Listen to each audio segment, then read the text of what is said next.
नमस्कार मित्रों, एसएससी अड्डा जीके में आपका बहुत बहुत स्वागत है। सीटेट से संबंधित जो हमने सीरीज कल स्टार्ट की है, आज हम उसका पार्ट 2 लेकर आए हैं। आज हम करेंगे ईवीएस यानी कि जो पर्यावरण अध्ययन है उससे संबंधित जो आज हमारा टॉपिक है वो है वायु प्रदूषण और जल प्रदूषण, air pollution and water pollution. तो आज हम इनसे संबंधित महत्वपूर्ण क्वेश्चंस यहाँ पर करने वाले हैं। तो आइए स्टार्ट करेंगे। स्टार्ट करने से पहले हमारे चैनल को ज़्यादा से ज़्यादा आप शेयर कीजिए ताकि आपके मित्रों को भी फ़ायदा मिल सके। लाइक सब्सक्राइब जरूर करें। आइए स्टार्ट कर लेते हैं। देखते हैं क्वेश्चन नंबर 1। वायुमंडल में गैसों का अनुपात कितना होता है? तो जो वायुमंडल है, जो हमारा पर्यावरण का वायुमंडल है, तो गैसों का अनुपात यहाँ पर कितना रहता है यह बताना है आपको। तो कितना? तो नाइट्रोजन कितनी है। अगर नॉर्मली क्वेश्चन आ जाता है कई बार अलग अलग करके कि नाइट्रोजन, वायुमंडल में नाइट्रोजन कितने प्रतिशत है, तो 78.08%, यानी कि 78.08% नाइट्रोजन है वायुमंडल में। ऑक्सीजन कितनी है? तो वह है 20.94%, यानी कि 20.94% क्या है? ऑक्सीजन। ऑर्गन है 0.93%, यानी कि ऑर्गन हमारे जो वायुमंडल में है वह 0.93% है। और कार्बन डाइऑक्साइड कितनी है? वह है 0.03%। तो सबसे ज़्यादा मात्रा किसकी है? तो सबसे ज़्यादा मात्रा अगर पूछी जाए वायुमंडल गैसों का अनुपात कितना होता है, तो यहाँ से ये क्वेश्चन ये भी बन जाएगा कि सबसे ज़्यादा मात्रा किसकी है, तो वह आप बता देंगे नाइट्रोजन की, क्योंकि नाइट्रोजन कितना है वायुमंडल में? 78.08%। ये सब आप जरूर याद रखेंगे। कौन सी गैस दम घोटू गैस कहलाती है? तो कौन सी है? तो यह है कार्बन मोनोऑक्साइड, यानी कि CO। कार्बन मोनोऑक्साइड ये CO। तो यह कितनी क्या है? यह इसको दम घोटू गैस कहते हैं। क्यों? जब कार्बन मोनोऑक्साइड ज़्यादा हो जाती है वहाँ पर, तो दम घुटने की स्थिति पैदा हो जाती है। ऐसा महसूस होता है कि हमारा दम घुट रहा है, इसलिए इसको दम घोटू गैस भी कहा जाता है। तो जो अभी हमारे क्वेश्चन चल रहे हैं ये आपके वायु प्रदूषण से संबंधित चल रहे हैं, यानी कि एयर पोल्यूशन। वह गैस कौन सी है जो हीमोग्लोबिन की ऑक्सीजन वहन क्षमता को कम कर देती है? तो जो हीमोग्लोबिन की ऑक्सीजन जो हमारी क्षमता होती है वहन करने की, यानी कि इसको ग्रहण करने की क्षमता को कौन सी जो गैस है कम करती है, तो वह है कार्बन मोनोऑक्साइड। कौन सी? Carbon monoxide. पॉल्यूशन शब्द की उत्पत्ति किस शब्द से हुई है? तो पॉल्यूशन जो वर्ड है वह जो बना है उसकी उत्पत्ति कैसे हुई? तो उसकी लैटिन भाषा के पोल्यूशनम शब्द से बनी। किससे? लैटिन भाषा का क्या है? पोल्यूशनम से ही क्या बना है? पॉल्यूशन वर्ड बना है। क्रैकिंग गैस किसे कहा जाता है? तो क्रैकिंग गैस कहते हैं सल्फर डाइऑक्साइड को। ताजमहल किस गैस के कारण सर्वाधिक प्रभावित हुआ है? तो देखिए, आपको पता है जो ताजमहल आगरा में आपका स्थित है, तो वह सबसे ज़्यादा प्रभावित, यानी कि जो उसकी जो संगमरमर का जो पत्थर है क्या हो गया है? वह येलो कलर का पड़ने लग गया था। कैसा? पोल्यूशन की वजह से उसका वाइट कलर हल्के पीले रंग में आने लगा था। इसका रीज़न क्या हुआ था? तो जो वहाँ पर आसपास में फैक्ट्रियाँ थी या जो औद्योगिक कारण से क्या हुआ, उस पर उसका रासायनिक प्रभाव पड़ने लगा था। क्यों? क्योंकि उससे वहाँ पर सल्फर डाइऑक्साइड जो थी वो काफ़ी मात्रा में एकत्रित हुई थी। तो ताजमहल किस गैस के कारण सर्वाधिक हुआ प्रभावित? तो आप कहेंगे सल्फर डाइऑक्साइड के कारण। मीथेन गैस के उत्सर्जन के स्रोत माने जाते हैं। तो मीथेन गैस है तो उसका जो स्रोत क्या क्या है? आर्द्र भूमि, धान के खेत, कोयले की खदान, जुगाली करने वाले पशु और समुद्र इत्यादि। ये सब क्या है? ये मीथेन गैस के उत्सर्जन के स्रोत माने जाते हैं। मीथेन किस स्रोत से सर्वाधिक मात्रा में उत्सर्जित होती है? तो मीथेन जो गैस है, मीथेन है जो गैस, वो सबसे ज़्यादा कहाँ से हमें मिलती है? तो वह आर्द्र भूमि से मिलती है। तो आर्द्र भूमि है जो, वहाँ से 76% ये मिलती है। तो क्या है? आर्द्र भूमि। शीशे से मानव शरीर का कौन सा भाग अधिक प्रभाव होता है? तो यह रहता है मस्तिष्क, यानी कि तंत्रिका तंत्र है। जो मानव शरीर का जो तंत्रिका तंत्र है वह किसकी वजह से? शीशे की वजह से सबसे ज़्यादा प्रभावित होता है। बेंजीन से कौन सा रोग होता है? तो इससे होता है रक्त कैंसर, या ल्यूकेमिया, मतलब कि जो आप ब्लड कैंसर के नाम से भी जानते हैं, लेकिन जो साइंस की भाषा में इसको ल्यूकेमिया बोला जाता है। तो बेंजीन से कौन सा रोग होता है? तो यह होता है आपका रक्त कैंसर। स्टोन लेप्रोसी क्या है? तो स्टोन लेप्रोसी अम्ल वर्षा के कारण जो प्राचीन भवन व मूर्तियों का गलना। तो स्टोन लेप्रोसी आप किसको कहेंगे? जब अम्लीय वर्षा होती है, जहाँ पर अम्ल की वर्षा ज़्यादा होती है, तो क्या होती है, जैसे कि प्राचीन जो इमारतें होती हैं या प्राचीन जो वहाँ पर मूर्तियाँ हैं, जो स्टैचूस लगे होते हैं, अम्ल की वर्षा होने के कारण वो क्या होता है, गलना स्टार्ट हो जाता है, यानी कि उनकी जो स्थिति है वो ख़राब हो जाती है। कुछ टाइम बाद वो टूटकर गिर जाती हैं, जर्जर हो जाती हैं। किस वजह से? अम्ल वर्षा के कारण। आपको पता ही है अम्ल वर्षा ज़्यादा कहाँ होती है? Sweden and Norway. कल हमने अपनी वीडियो में बताया था। और सबसे पहले जो अम्लीय वर्षा हुई थी वो कहाँ हुई थी? तो वह हुई थी आपकी स्वीडन में। सबसे पहले अम्लीय वर्षा स्वीडन में हुई थी। सुपरसोनोटेक जेट विमानों से निकलने वाली कौन सी गैस ओजोन क्षरण में अहम भूमिका निभाती है? तो सुपरसोनोटेक जेट विमानों से, तो देखिए जो गैस ओजोन है, जो गैस ओजोन को जो क्षरण मतलब उसको ख़त्म करने में, ओजोन परत को नुकसान जो पहुंचाती है, उसमें कौन सी अहम भूमिका निभाती है? जो सुपरसोनोटेक जेट विमानों से निकलने वाली गैस रहती है, तो वो कौन सी है? Nitrogen oxide. क्या? Nitrogen oxide. प्रकाश रासायनिक स्मॉग में कौन सी गैस सम्मिलित होती है? तो कौन सी होगी? तो यह होती है, जब प्रकाश रासायनिक स्मॉग है उसमें nitrogen oxide, ozone, peroxyl acetyl, ठीक है, nitrogen oxide, ozone, peroxyl acetyl and nitrate जो है, ये इसके अंदर प्रकाशी जो रासायनिक स्मॉग है उसमें सम्मिलित रहती हैं।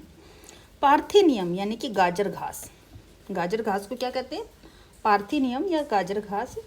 केक परागण के परागकण से कौन सा रोग होता है? जो गाजर घास होती है, जो उसके अंदर परागकण पैदा होते हैं, उनसे कौन से बीमारी ज़्यादा होने का खतरा रहता है?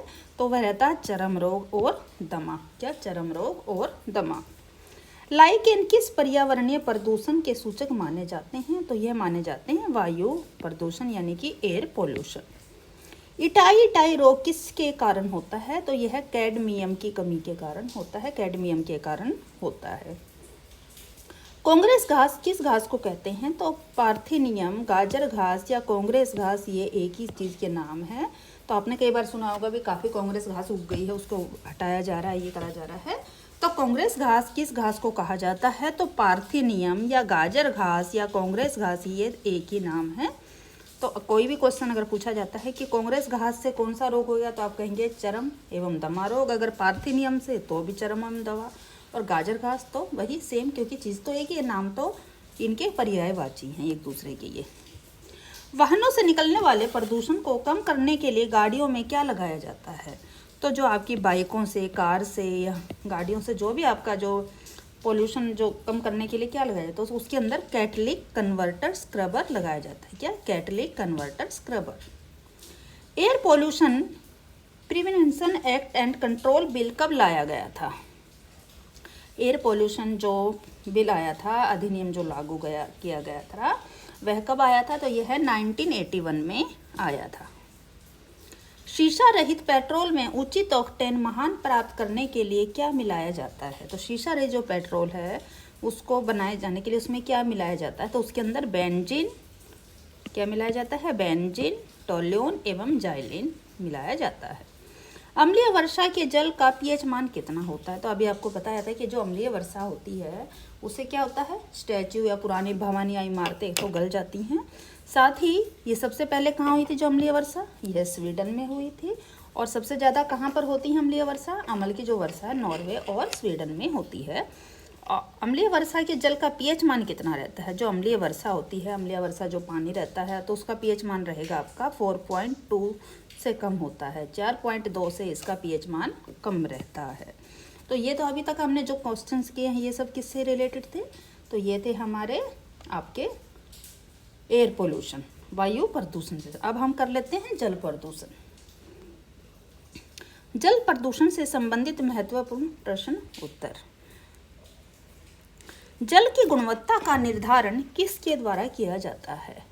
तो जो जल की गुणवत्ता है कि उच्च स्तर पर है या नहीं है, जो हम पीते हैं या कैसा है, तो जल की जो हमारी गुणवत्ता है उसका निर्धारण किसके द्वारा होता है? तो ये होता है जैव ऑक्सीजन मांग यानी कि BOD, रासायनिक ऑक्सीजन मांग COD और धूली ऑक्सीजन डू तथा pH मान। तो जैव ऑक्सीजन मांग, रासायनिक ऑक्सीजन मांग, धूली ऑक्सीजन तथा pH मान इनके द्वारा जल की गुणवत्ता का निर्धारण किया जाता है। भूमिगत जल के प्रमुख प्रदूषक तत्व माने जाते हैं। तो जो भूमिगत यानी कि जो जमीन से आप पानी निकालते, एक तो होता है नहर से पानी लेना, नहर और नदियों के द्वारा जो आप पानी ग्रहण करते हैं, एक होता है भूमिगत, जैसे कि आप जमीन में ट्यूबवेल वगैरह लगाते हैं, उससे जो पानी आता है, तो उसके अंदर जो प्रदूषक तत्व कौन से माने जाते हैं? तो वो होते हैं आपके आर्सेनिक एवं फ्लोराइड।